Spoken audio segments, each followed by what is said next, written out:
క్రీస్తునందు ప్రియమైన దేవుని పిల్లలారా, నిన్నటి దినాన మనం క్రిస్మస్ సమాధానం అనే వాక్య సందేశాన్ని ధ్యానం చేశాం. మరి ఈ పూట అదే అంశాన్ని రెండవ భాగాన్ని ఈరోజు మనం తెలుసుకుంటున్నాం. మనందరూ బయలు తెలిసినట్లయితే లూకాసు సువార్త 2వ అధ్యాయము 14వ వచనాన్ని ఒకసారి చదవండి. సర్వోన్నతమైన స్థలములలో దేవునికి మహిమయు ఆయనకి ఇష్టమైన మనుషులకు భూమి మీద సమాధానమును కలుగును గాక అని దేవునికి స్తోత్రము చేయుచుండెను. హల్లెలూయా, హల్లెలూయా. క్రీస్తునందు ప్రియమైన దేవుని పిల్లారా, ఈ వచనాన్ని మనం జాగ్రత్తగా గమనించినట్లయితే భూమి మీద తమకి ఇష్టమైన ప్రజలకి ఏం కలుగుగా కానీ దోతలు గానాలు పాడుతున్నాయి? చెప్పండి. సమాధానం. సమాధానం అంటే ఏంటి? పీస్. ఒక వ్యక్తి ఈ లోకంలో హ్యాపీగా జీవించాలంటే వాళ్ళ హృదయంలో ఏం నివసిస్తే హ్యాపీగా ఉండగలడు? సమాధానం ఉంటేనే వారు ప్రశాంతంగా జీవించగలరు. డూప్లెక్స్ బిల్డింగ్లు కట్టి అందులో ఏసీలు పెట్టి నిద్రపోయినా కానీ మనిషికి మనశ్శాంతి ఉండదు. హృదయంలో ఏం కావాలి? సమాధానం కావాలి. ఈ సమాధానము ఇచ్చేది ఎవరు? ప్రభువైన యేసుక్రీస్తు ఒక్కడే. హల్లెలూయా, హల్లెలూయా. సర్వోన్నతమైన స్థలములలో దేవునికి మహిమయు ఆయనకి ఇష్టమైన ప్రజలకు భూమి మీద సమాధానం కలుగుగా కానీ ఇక్కడ కీర్తన ఎవరు పాడారు? సాక్షాత్తుగా దేవుని దూతలే పాటలు పాడాయి. ఇక్కడ మనము ఈ వచనాన్ని ఇంకా లోతుగా పరిశీలన చేసినట్లయితే దేవుని బిడ్డలారా, నిన్నటి దినాన అనేకమైన సంగతులను మనం తెలుసుకుని ఉన్నాం. అయితే ఈ పూట ఇంకా డీప్గా మనం దేవుడు ఈరోజు మనకి బయలుపరచబోతున్నాడు. మానవునికి దేవునికి మధ్యలో ఏం తెగిపోయింది? సమాధానం అనే బంధం అనేది తెగిపోయింది. అంటే దేవునికి మానవునికి ఏం లేదు? కనెక్షన్ లేదు. ఒక మాటలో చెప్పాలంటే ఏం లేదు? కనెక్షన్ అనేది లేదు. ఇది ఎక్కడ తెగిపోయింది అన్న దానిని మనము చూసినట్లయితే ఆదికాండము 3వ అధ్యాయము మనం ప్రారంభం నుంచి మనగా చూసినట్లయితే దేని బిడ్డలారా మనకి క్లియర్గా అర్థమైపోద్ది. ఆదికాండం 3వ అధ్యాయము మనం మొదటి నుంచి చూసినట్లయితే దేవుడైన యెహోవా చేసిన సమస్త భూ జంతువులలో సర్పము యుక్తిగలదై ఉండెను. అది ఆ స్త్రీతో ఇది నిజమా? దేవుని ఫలములైనను మీరు తినకూడదని దేవుడు చెప్పినా అని అడిగెను. అందుకు స్త్రీ, ఈ తోట చెట్ల ఫలములను మేము తినవచ్చును, అయితే ఈ తోట మధ్యనున్న చెట్టు ఫలములను గురించి దేవుడు మీరు చావకుండానట్లు వాటిని తినకూడదని వాటిని ముట్టకూడదని చెప్పానని సర్పముతో అనెను. అందుకు సర్పము, మీరు చావనే చావరు, వాటిని తిను దినమున మీ కన్నులు తెరవబడునవి, మీరు మంచి చెడ్డలను ఎరిగిన వారే దేవతల వలె ఉందురని దేవునికి తెలియనని స్త్రీతో చెప్పగా, స్త్రీ ఆ వృక్షమును ఆహారములకు మంచిదని కన్నులకు అందమైనదని వివేకించు రమ్యమైనదని ఆమె దాని ఫలములలో కొన్ని తీసుకొని తిని తనతో పాటు తన భర్తలకు ఇచ్చెను. అతను కూడా తినేను. హల్లెలూయా. ఇక్కడ మనం చూసినట్లయితే అపవాదైన సాతానుడు దేంట్లో ప్రవేశించాడు? సర్పంలో. సర్పం అంటే మనం చూసే ఆ రోడ్ల మీద తిరిగే పాములు కాదు, చాలా కనిపించే పాములు కాదు. సర్పం అంటే మీరు గూగుల్ కొట్టండి, పైథాన్స్ అని. కొండ సెలవులు చూసారు ఎప్పుడన్నా?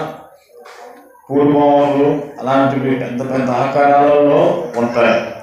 అయితే భూమి మీద యుద్ధగలదని ప్రభువే వీటి గురించి చెప్పి ఉన్నాడు. దేవుని ద్వారా మనం కానీ చూసినట్లయితే అసలు ఈ యొక్క చరిత్ర మనకి అర్థం కావాలంటే ఇంకా మనము లోతుగా పరిశీలించాలి. హల్లెలూయా. దేవుడు భూమి ఆకాశాలను కలగజేయ మునుపు ఆయన దూతగణాలను చేసుకున్నాడు. ఏం చేశాడు? దూతగణాలు. ఈ దూతగణాలను ఆయన కలగజేసుకొని మహిమమయ మండలి సింహాసనం మీద ఆయన ఆసీనుడై ఉండి, దూతల్లో కొన్ని విభాగాలు ఉన్నాయి. సెరాపులు, కెరాపులు, ఆ తర్వాత మిఖాయేలు, గబ్రియేలు, రఫాయేలు, ఇలాంటి కొన్ని దూతగణాలు ఉన్నాయి. అయితే దేవుని బిడ్డలారా, దేవుడు ఒక నిత్య సంకల్పానికి ఆయన వచ్చాడు. అదేంటి అంటే కొన్ని సంవత్సరాల తర్వాత నా రూపంలో నా పోలికలో నేను నరుని కలగజేసి నరుల స్తుతుల మూలముగా నేను భూమి మీద కొనియాడబడాలనేసి ఆ రహస్యాన్ని ఆ దూతలతో చెప్పాడు. ఆ యొక్క రహస్యాన్ని చెప్పినప్పుడు కొన్ని దూతలైతే సంతోషించాయి, కొన్ని దూతలైతే నిరుత్సాహపడ్డాయి. అదేంటి?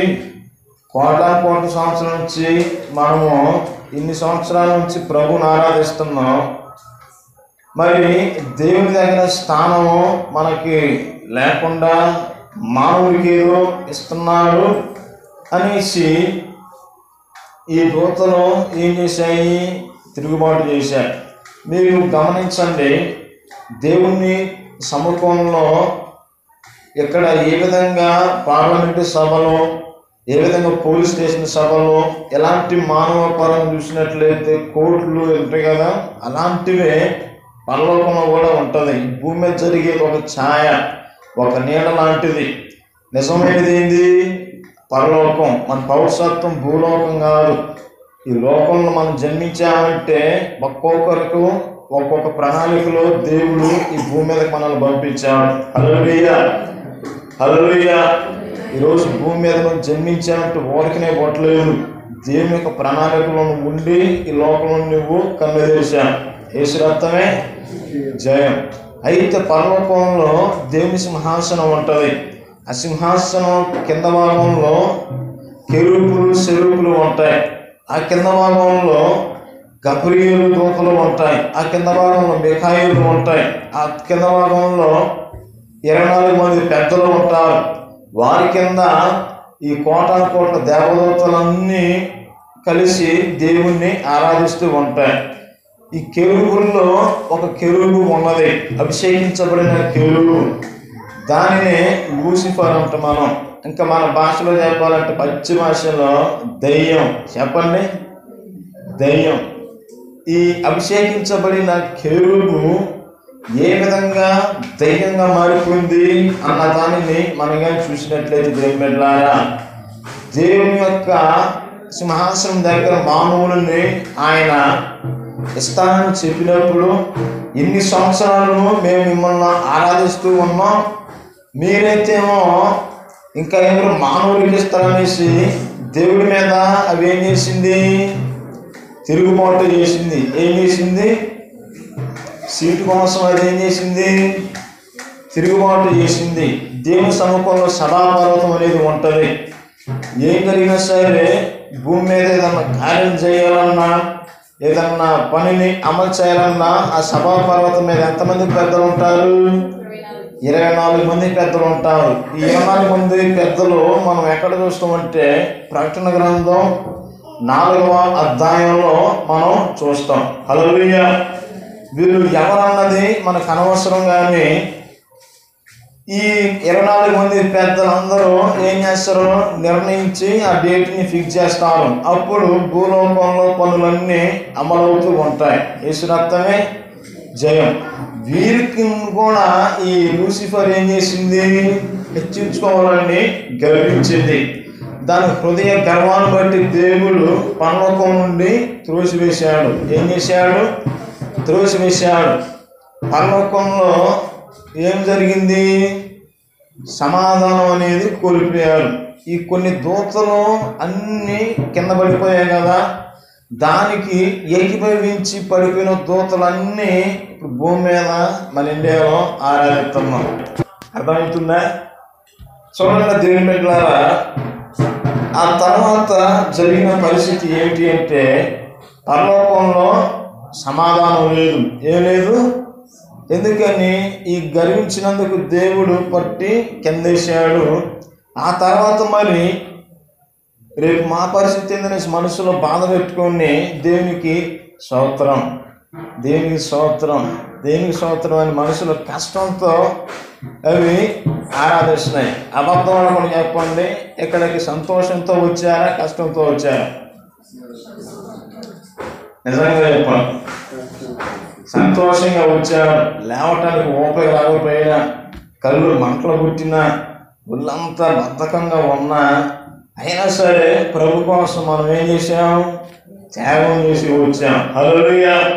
కృష్ణుని పడుతున్న ప్రయాస ఎన్నటికీ వ్యర్థమై పోదు. అయితే మనలాగా సంతోషంగా అవి ఆరాధించలేకపోతున్నాయి. అందుకని దేవుడి అనాథ ప్రణాళికను ఆయన రచించాడు. నేను కొన్ని సంవత్సరాల క్రితం మీకు చెప్పాను కదా, ఆ మానవుని నేను కలగజేయాలనుకోని మానవుడికి ఏదైతే అవసరమో వాటన్నిటినీ మొదటిగా ప్రభు సృష్టించాడు. మానవుడు నివసించడానికి ఏమి కావాలి చెప్పండి? ఏమి కావాలి మానవుడు నివసించడానికి? భూమి కావాలి, ఆకాశం కావాలి. హల్లెలూయా. మొదటిగా దేవుడు ఏం కలగజేశాడు? ఆకాశం కలుగునుగా కంటే ఆకాశం కలిగింది. హల్లెలూయా. భూమి కలుగునుగా కంటే భూమి కలిగింది. సూర్య చంద్ర నక్షత్రాలు కలుగునుగా కంటే సూర్యుడు చంద్ర నక్షత్రాలు కలిగాయి.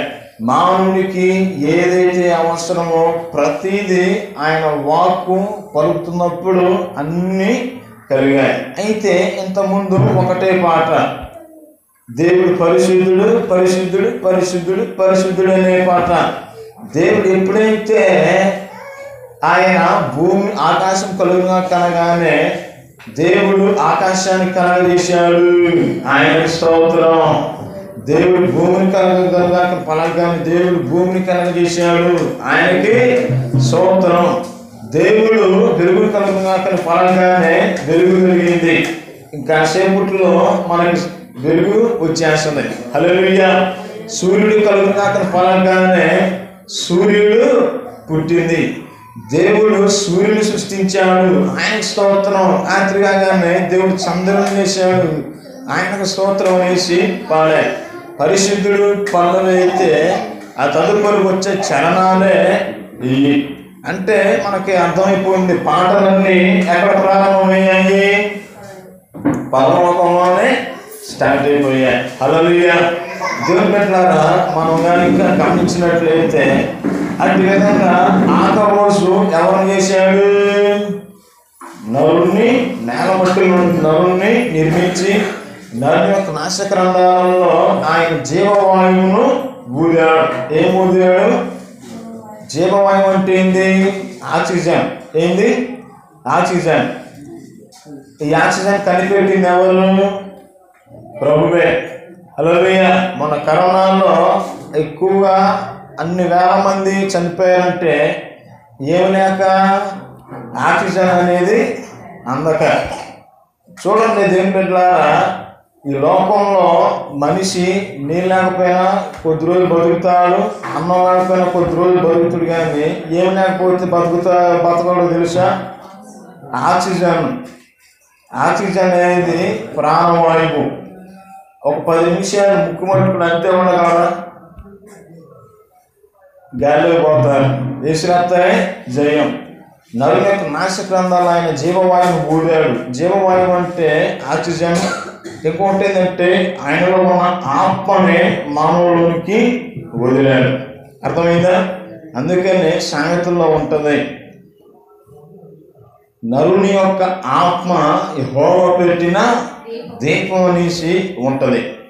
చూడండి దేవుని బిడ్డలారా, ఈరోజు వేలాది మంది, లక్షల మంది మంచంలోనే లేవకుండానే ఆటో స్ట్రోక్ కోమలోకి వెళ్ళి చచ్చిపోయిన ఉన్నారు. ఈరోజు మనం బతుకున్నామంటే దేవుడు మనల్ని కాపాడాడు. హల్లెలూయా, హల్లెలూయా. ఈ నరుడు ఒంటరి ఉండటం మంచిదిగా అనేసి ఆమె కొరకు సాటిన సాయాన్ని ఆయన కలగజేసి వాళ్ళిద్దరు తోటలో హాయిగా ఎంజాయ్గా తిరుగుతున్న దినాలలో ఈ పడిపోయిన కెరూబు ఉన్నదే లూసిఫర్, దీనికి ఏం కలిగింది? అసూయ కలిగింది. ఏం కలిగింది? అసూయ కలిగి దేవునికి బాధ కలిగించడానికి అది చేసిన కుయుక్తి పని ఏంది? వీరిని మొదటగా నాశనం చేస్తే దేవుడే బాధపడతాడు అనేసి దేవుడు వీరికి ఏమేమి చెప్పిందో సమాచారం అంతా తెలుసుకోండి ఈ దగ్గరకు వచ్చేసింది. అయితే దేవుడు యెహోవా ఆదాముని కలగేసిన తదుపరి మొదటగా ఆజ్ఞాపించాడు, అది తింటే నువ్వు నిశ్చయంగా చస్తావని. 2వ అధ్యాయంలో ఉంటుంది, మీరు చదువుకోండి. అయితే మనం కానీ చూసినట్లయితే అది తింటే శస్త్రాన్ని దేవుడు చెప్పాడని మీకు, మీరు సావరు, మా వల్లే దేవతల వల్లే ప్రకాశించిపోతారు అనేసి చెప్పేసింది. అంటే అది ఎట్టొచ్చేసింది? చాలా అందంగా, చాలా హైలీ రేంజ్లో వచ్చేసి అమ్మమ్మని ఏం చేసింది? గుడి కొట్టించేసింది. ఈరోజు ఒక వ్యక్తి మోసం పోవటానికి కారణం ఏంటి? చాలామంది మోసగాళ్ళు వస్తారు. మీరు పనులు చేసుకునే వాళ్ళు అయితే మీకు లోన్లు ఇస్తాం, డోకరాలు ఇస్తాం అనేసి మిమ్మల్ని మోసం చేసేవాళ్ళు వస్తారు. పాస్టర్లు అనుకో, పాస్టర్ అవతారం అయితే పాస్టర్ లాగా దొంగ పాస్టర్ వస్తారు. అమ్మా కొట్టకి దేవుని బిడ్డలారా గమనించండి, వీటి గురించి చెప్పాలంటే చాలా ఉన్నది. మీరు అందుకనే పొద్దున్నే రమ్మంటే ఎవరు రావట్లే, ప్రార్థన అయిపోయే సమయానికి వస్తున్నారు. యేసు రక్తమే జయం. అయితే దేవుని బిడ్డలారా వీటి గురించి చెప్పాలంటే రోజుల తరబడా చెప్పినా కానీ అయిపోవు, అంత సబ్జెక్టు ఇది. అయితే ఇదంతా నేను స్కిప్ చేస్తున్నాను. మానవుడు ఏం చేసిండు? అపవాదికి లోనైపోయి దేవుడు ఏదైతే చెప్పాడో ఆ చెప్పిన దానికి వాళ్ళు ఏం చేశారు? ఆజ్ఞను అతిక్రమించారు. తినొద్దన్న ఫలాన్ని వాళ్ళు ఎప్పుడైతే తిన్నారో వాళ్ళకి ఏం ప్రవేశించింది? పాపం. పాపం అనేది హృదయంలోనికి ప్రవేశించినప్పుడు దేవునికి మానవుడికి ఎడబాటు కలిగింది. ఏం కలిగింది? దేవునికి మానవునికి ఎడబాటు కలిగింది. అంటే దేవునికి మనిషికి సమాధానం కోల్పోయాడు. ఆ తర్వాత తోట నుంచి గెంటివేయబడ్డారు. భూమి మీద అక్రమాలు దుర్మార్గాలు భయంకరమైన పాపం అనేది ఏమైపోయింది? పేరుపోయింది. పెద్దవాడు చిన్నవాడిని ఏం చేశాడు? చంపేశాడు. నరహత్య వచ్చింది. తర్వాత ఈ హేబేలు ప్లేసులో చేతులు కొట్టాడు. కొద్ది రకంగా భూమిని అంతా అపవాదం ఏం చేసింది? సమూల నాశనం చేసింది. జలప్రలయంలో సర్వనాశనం చేశాడు దేవుడు. తర్వాత నోవాహుని ఎన్నుకొని నోవాహు వంశంలో నుంచి అబ్రహాములో నుంచి యాకోబు, అబ్రహాము, ఇస్సాకు, యాకోబు నుంచి ఇశ్రాయేలు. ఈ ఇశ్రాయేలు పాపం చేసినప్పుడు ఈ ధర్మశాస్త్రాలలో తప్పు వేసిన రాళ్ళతో కొట్టి చంపాలి, వ్యభిచారం చేసిన వాడిని అడ్మితో కాల్చబెట్టి చంపేయాలి. ఎలా శిక్షలు భయంకరమైనవి వచ్చేసాయి. యేసుప్రభు కాలం వచ్చేసరికి భూమి అంతా ఏమైపోయింది? భయంకరమైన పాపంతో నిండిపోయింది.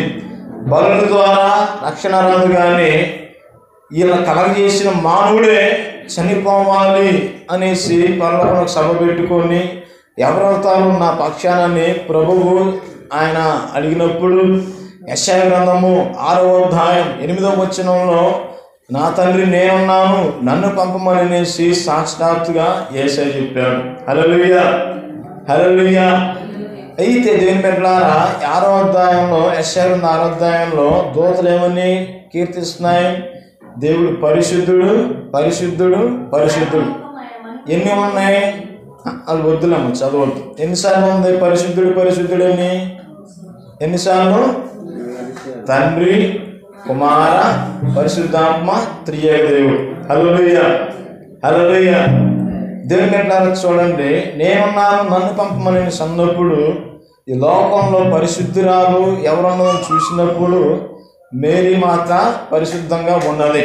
ఆ కన్యమరి గర్భాన యేసయ్య రక్షకుడుగా పేదవాడిగా జన్మించాడు. పెద్దవాడిగా ఆయన తిరిగి ఆయనలో మనలో ఉన్న కోరికలు, ఆవేశాలు, కోపాలు మనల్ని ఏ విధంగా అపవాదికి లొంగిపోతామో అలాంటి శోధనలన్నీ ప్రభుకు వచ్చాయి. కానీ ప్రభు పాపంలో వల్లేదు, పాపాన్ని జయించాడు. హల్లెలూయా. నాలో పాపం ఉన్నదని మీరు నిరూపించగలరా అనేసి ఆయన అన్నప్పుడు ఎవ్వరు కూడా ఆయన పాపాన్ని నిరూపించలేకపోయాడు. అయితే ఆ రక్షకుడైన యేసయ్య ఏం చేశాడు? మానవులను పాపాలన్నీ ఆయన భుజ స్కంధాల మీద వేసుకున్నాడు. అందుకనే లోక పాపం మోసుకుని పోవు దేవుని గొర్రె పిల్ల అనేసి ఆయన్ని కీర్తించాడు, కొనియాడాడు. హల్లెలూయా. ఈరోజు ఈ యొక్క క్రిస్మస్ సమాధానము ఈ లోకంలో యేసుక్రీస్తు ప్రభులు వారు ఎప్పుడైతే మరియమ్మ గారికి జన్మించాడో అప్పుడు ఈ దూతగణాలు కీర్తించారు. ఒకసారి చదవండి అమ్మ, అది లోక సువార్త 2వ అధ్యాయం 14వ వచనం. అందరూ చదవాలి. సర్వోన్నతమైన స్థలములలో దేవునికి మహిమయు ఆయనకి ఇష్టమైన మనుషులకు భూమి మీద సమాధానం కలుగుగాక అని దేవునికి స్తోత్రం చేయించు. హల్లెలూయా, హల్లెలూయా. అర్థమైందా? ఆదినరుడైన ఆదాముతో దేవుని సమాధానం తెగిపోయినప్పుడు కడపటి ఆధారమైన యేసుక్రీస్తు ద్వారా దేవునికి మానవునికి ఏం కలిగింది? సమాధానం అనేది కలిగింది. హల్లెలూయా. ఇప్పుడు మనం అందరం ప్రార్థన చేసుకొని చివరిలో యేసు నామంలో అడుగుతున్నాం తండ్రి అనేసి అంటామా? మన యేసయ్య నామంలో అడిగినప్పుడు ఈ ప్రార్థన దేవదూతలు పెట్టాయి. ఆ దేవదూతలు ప్రభు సమ్ముఖానికి తీసుకుని వెళ్తాయి. ఆ సమ్ముఖాన్ని తీసుకుని వెళ్ళినప్పుడు ఏమేమి వాళ్ళు ఆ బిడ్డలు అడిగారో ఆ ఈవులన్నింటిని ప్రభువు వారికి అనుగ్రహిస్తాను, వారు వచ్చి మనకి అనుగ్రహిస్తాను. హల్లెలూయా. ఇది క్రిస్మస్ యొక్క సమాధానం. దేవుడు ఇలాంటి గొప్ప సమాధానాన్ని మీ అందరికీ కలుగజేయుగాక. ఆమేన్, ఆమేన్, ఆమేన్. హల్లెలూయా.